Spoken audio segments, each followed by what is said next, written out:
New at 11, a man sits in New Hanover County's jail while police investigate the disappearance of his wife.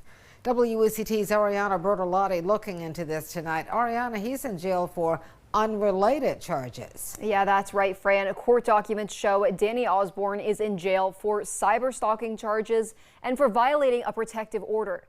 But tonight, police in South Carolina are skeptical of his involvement in his wife's disappearance. Horry County police say they found evidence in the disappearance of Serena Anderson that contradicts statements made by Osborne.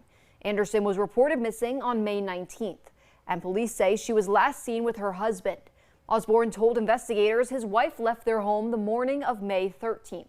But Horry County police say recently discovered evidence has changed their idea. So we have to follow every avenue of evidence. We follow through them all the way, and then if we start to find those inconsistencies, we continue to dig and find more information. Authorities believe Osborne drove through Brunswick and Columbus counties on May 15th. He drives a red Ford F-150 pickup truck. Right now, there are no persons of interest, but the Horry County Police Department is asking for any information anyone has. Ariana Bertolotti, WECT News.